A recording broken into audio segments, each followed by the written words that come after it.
Uncle Tom's Cabin. Chapter 1. Slaves and Masters.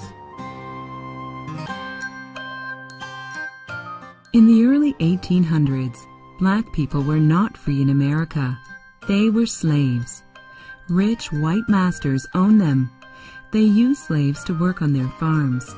Many masters were terrible to their slaves, but some were kind. Master Shelby was one of them. Recently, his farm's business was poor. He borrowed a lot of money from the bank. The only way to pay his debt was to sell some slaves. He hoped to sell his best slave, Tom, for a high price. A slave trader named Mr. Haley came to buy Tom. Mr. Haley was a terrible man. He treated slaves like animals. "Tom is the best slave I have," said Master Shelby. "He is a good man who believes in God." "God does not care about blacks. They are not even men. I just want to buy Tom because he is a hard worker," said Mr. Haley. "But you want too much money for one slave. I'll pay the money you need if you give me a slave child, too." "Okay," agreed Master Shelby. "I hate to do it, but I have to save our farm. I'll give you little Henry. He will grow up to be a good slave." In the next room was a slave named Eliza. She was a beautiful woman with light skin. "Oh, my son, no!" she cried to herself.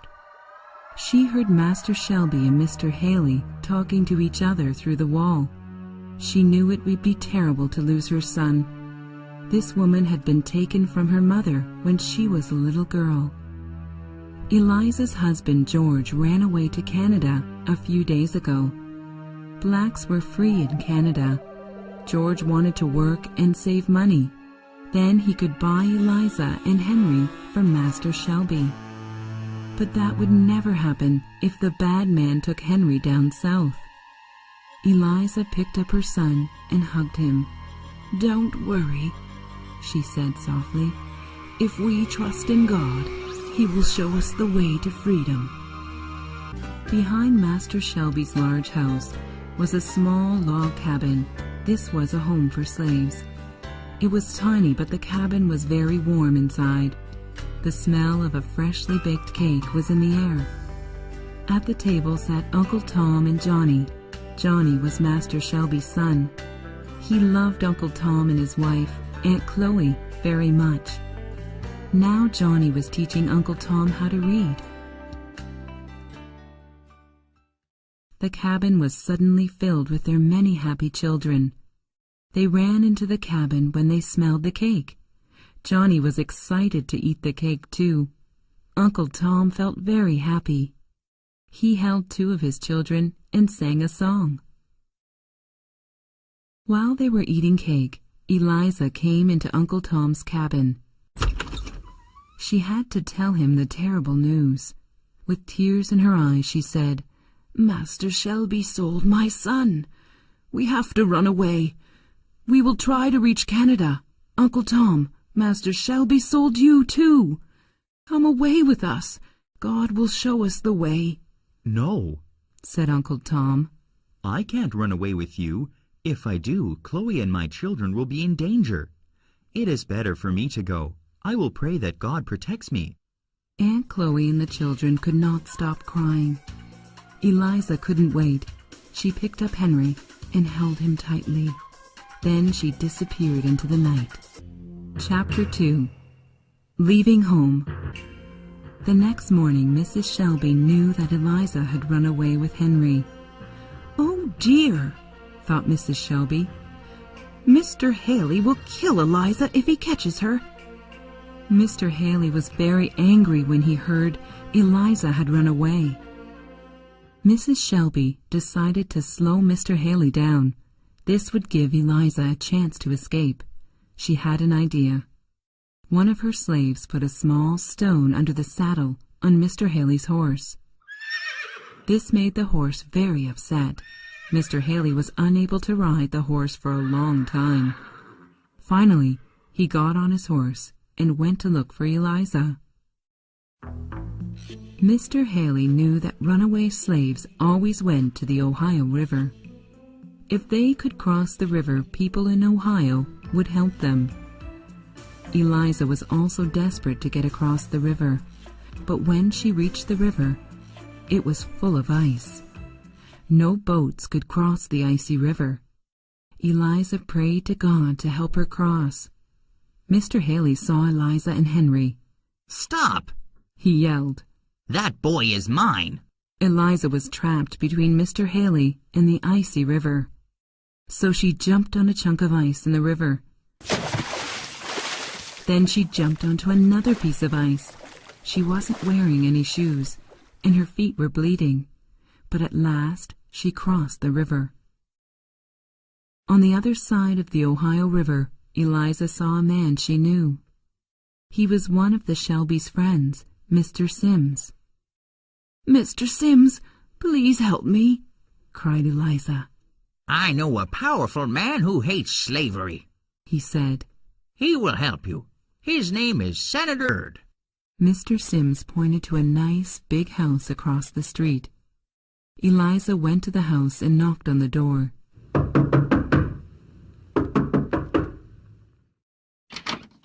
Mrs. Byrd let Eliza in. Senator and Mrs. Byrd heard Eliza's story. They agreed to help her reach Canada. Mr. Haley was on the other side of the river. He was very angry. He hired a slave catcher to chase Eliza. Then he went back to the Shelbys' farm to get Tom. Back at the Shelbys' farm, Uncle Tom sat in his cabin. He was reading the Bible. Aunt Chloe cried, "If only they weren't selling you down south. Nobody comes back from there. They kill slaves down there," It's in God's hands now.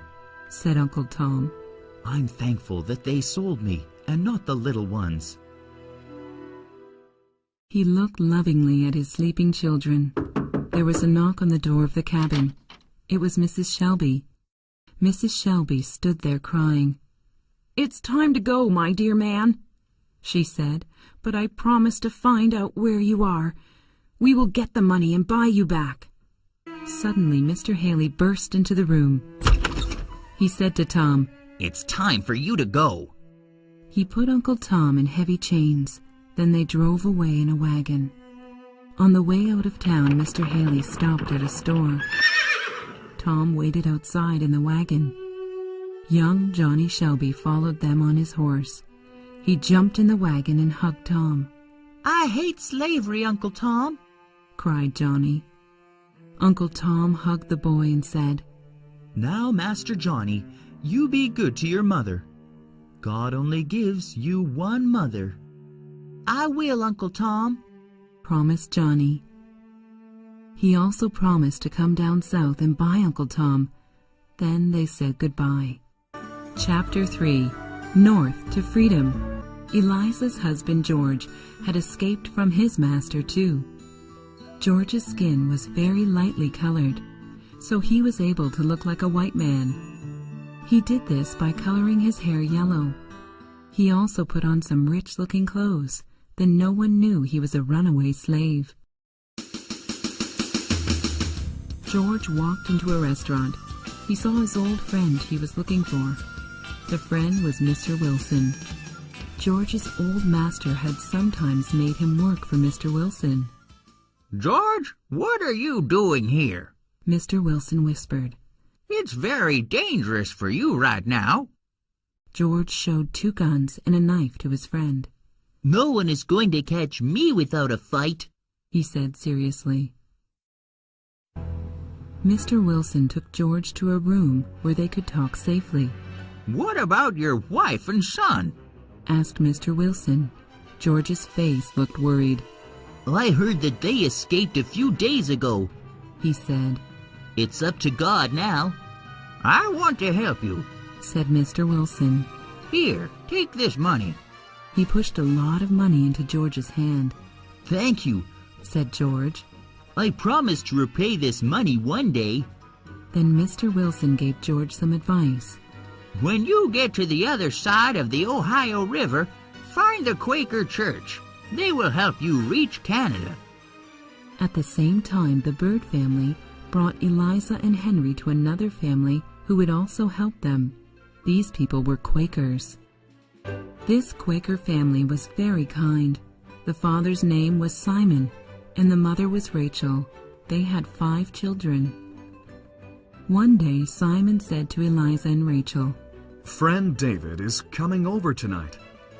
He is bringing someone special." Eliza was happy to hear good news. "Friend Eliza, the Lord has blessed you. Simon said very slowly. He has kept your husband safe." Eliza was shocked. She fell down when she heard this. The last words she heard were, "You'll see him tonight." When Eliza woke up, she saw George. He was in her room hugging her. Henry was next to them, still sleeping. Everyone was very happy. Eliza, George, and Henry felt very comfortable in the Quaker's home. One day, George told Simon that he was worried about him and Rachel. "I hope you will not be punished for helping runaway slaves. Friend George, if I have to go to jail, it's okay. Replied Simon. We do it for God and man."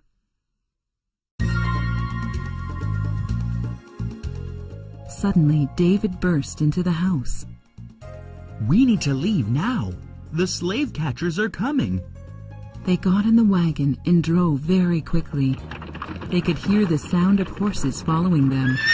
David stopped the wagon in front of a cliff. "Quick, get out!" yelled David. "Climb up to the top of the cliff. It will be hard for them to catch us up there." They climbed the cliff and waited very quietly. The slave catchers were climbing up behind them. Then one of them appeared. George pulled out his gun and shot the slave catcher. Then David pushed the man off the cliff. The slave catcher fell down a very long way. He lay there badly injured. "Help me! Don't go away!" The man called out to the other slave catchers, but they rode away on their horses. "We will help him," said David. "He can't hurt anyone now." They picked up the injured man and put him in the wagon. They took him to a Quaker home for care.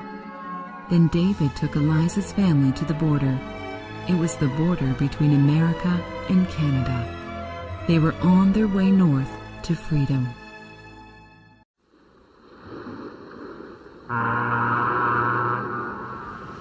Chapter 4. Uncle Tom Meets an Angel. While Eliza and George traveled north, Mr. Haley took Uncle Tom deeper south. For the last part of the trip, they took a boat. On the boat, Tom met a sweet little girl named Eva. She was a beautiful girl and made people smile. Eva liked Uncle Tom very much. She liked him so much that she asked her father to buy Tom. "But Ava, why do you want to own him?" Her father asked. "Because I want to make him happy," she said. Eva's father was Mr. St. Clair. He was very rich. He loved his daughter more than anything, so he bought Tom for her. Eva was not a strong girl. She and her father were returning from a trip to get Mr. St. Clair's cousin, Ophelia. Ophelia was going to take care of Eva. Eva's mother, Marie, couldn't take care of her. She was a very sick and unhappy woman. She stayed in bed most of the time. The St. Clair's home was large and wonderful. It was like a castle from a fairy tale. Tom thanked God for sending him to such a nice place. It was Ophelia and Tom's job to take care of Eva. She needed a lot of help because she was so weak. As the months passed, Eva and Tom became great friends. Sometimes Eva and Tom talked about slavery. Eva thought that slavery was good because it brought Tom into her life. One day, Mr. St. Clair helped Tom write a letter. He wrote to Tom's wife Chloe and their children. Tom wanted to tell them where he was. He also wanted them to know that he was healthy. A few months later, a letter came for Tom. It was from Johnny Shelby. It said that Uncle Tom's kids were doing very well.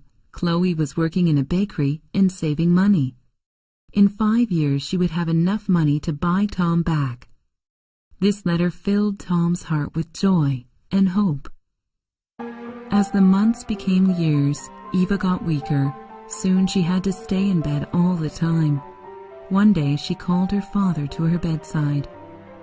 "I am going to see the angels soon," she said. "Promise me you'll free Tom after I die. He needs to go home to his family." Mr. St. Clair could not say no. Okay, my dear, I promise I will. Finally, Eva died. After Eva's death, Mr. St. Clair called Tom into his office. Tom, He said with a smile. I'm going to make you a free man. Tom was the happiest he'd ever been in his life. Oh, thank you so much. Praise the Lord. Then Mr. St. Clair went for a walk. Some hours later, there was a knock at the door. Tom opened it, and a group of men rushed in. They were carrying the body of a man. It was Mr. St. Clair. Oh no, Cried Tom. what happened? One of the men answered. Mr. St. Clair was at the local tavern. 2 drunken men began to fight. Mr. St. Clair tried to push them apart, but he was stabbed with a knife. Moments later, Mr. St. Clair died.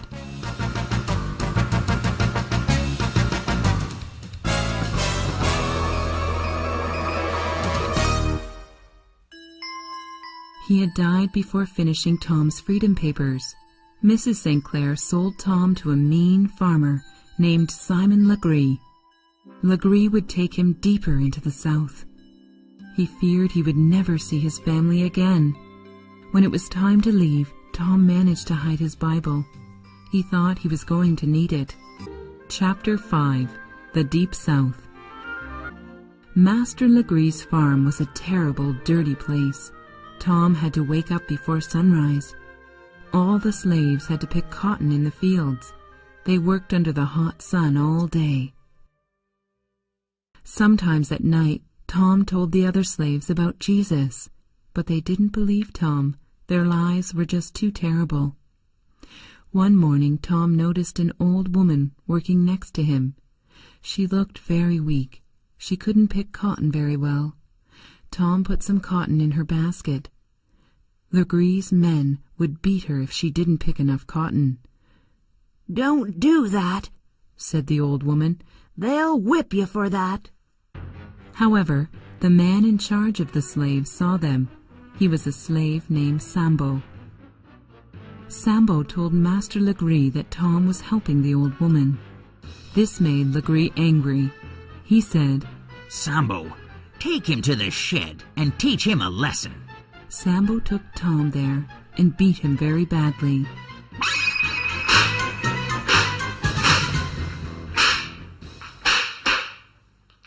That night, Tom lay in the shed. He was badly injured. He couldn't move at all. Please, He cried out. somebody give me some water. A woman came to the shed with some water. Her name was Cassie. She was kind to Tom. She cleaned his wounds. Cassie told Tom her story. A long time ago, her father was a rich man, but her mother was a slave. When her father died, she was sold as a slave. Later, a young man bought her. They fell in love. Cassie and the man had a daughter together. They were very happy. But the man's cousin found out he loved a slave. The cousin took Cassie's daughter away from her. Soon, Tom was feeling better enough to work in the fields, but his injuries were not healed completely. The daily work was very hard for him. A few nights later, Cassie came to Tom. "Tom Legree is sleeping," she said. "Let's take an axe and kill him. Then we can escape," No, said Tom. the Bible says it's always wrong to kill. You have to find another way to escape. I'll pray for you. Just then, Cassie had an idea. "You're right," she said. "I'll think of another way." The next day, Cassie told a lie to Legree that she had seen a ghost in his attic. He was very afraid of ghosts. She knew he would never go up there now. Later, Cassie took some food and clothes. She put them in her bag and ran away. She planned to let him know about her running away. She ran into the swamp and made sure that he saw her. Legree immediately called Sambo. That crazy slave Cassie ran away into the swamp. Take the dogs and find her. Just kill her and let the dogs eat her body. They looked around the swamp for 3 days, but they couldn't find Cassie. She was back in the house and was hiding in the attic. She was safe because Legree was afraid to go into the attic. She would wait until he gave up searching. Then she would really run away. Legree was angrier than ever before. He went to Tom and shouted, "Tell me where Cassie is hiding." Tom knew where Cassie was, but he would never tell Legree. "I have nothing to tell you, master," said Tom. Then Legree beat Tom all night. When Tom woke up, Sambo was washing his wounds. "Tom, who is this Jesus?" Sambo asked. "How can he make you so strong? Legree beat you all night, but you never screamed." Tom told Sambo about Jesus. Sambo cried when he heard the story.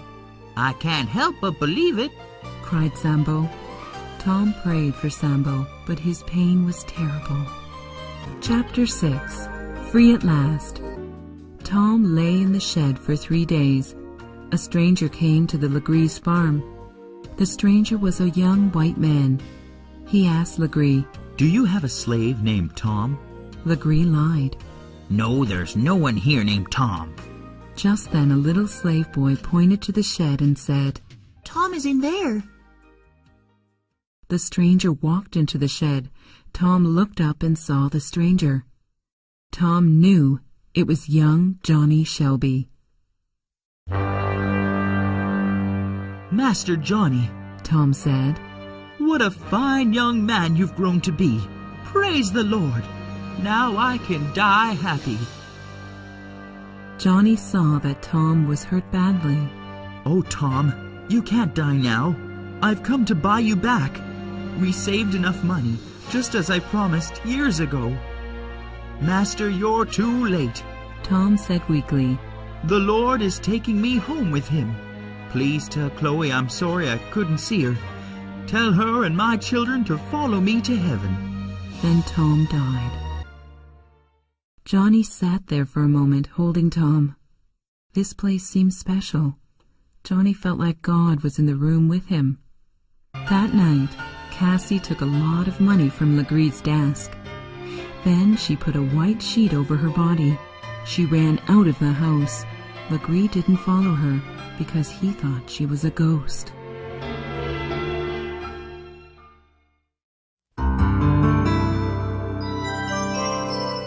Cassie went to the nearest town. She bought some fine clothes and an expensive bag. Then she went to a nice hotel. No one thought she was a runaway slave. Cassie saw Johnny in the hotel restaurant. She knew he was a friend of Tom's. When Johnny saw her, he thought she looked like someone he knew, but he couldn't think of who it was. Cassie told Johnny her story. She also told him that she was a runaway slave. He agreed to help her reach freedom in Canada. Johnny thought about Cassie's story. She said she'd lost her daughter. He realized who she looked like. "Eliza," he said. "Who's Eliza?" Cassie asked. Johnny explained how Eliza had grown up as his family's slave. "I must get to Canada," said Cassie. "I must find my family." 2 months later, Cassie was in Canada. A Quaker leader brought her to Eliza's house. Eliza and George had been in Canada for 5 years. Henry was a big boy now, and they had a new daughter. The door opened. Cassie and Eliza saw each other. They hugged and cried. Now they were all together. Johnny traveled back home. Some years earlier, Mr. Shelby had gotten sick and died. So only Mrs. Shelby and Aunt Chloe were waiting for them. They looked everywhere for Uncle Tom. I'm so sorry, said Johnny. I wanted to bring Uncle Tom back. But he's gone to live with God now. Mrs. Shelby began to cry, and Aunt Chloe said nothing. He passed Tom's last messages of love to Aunt Chloe.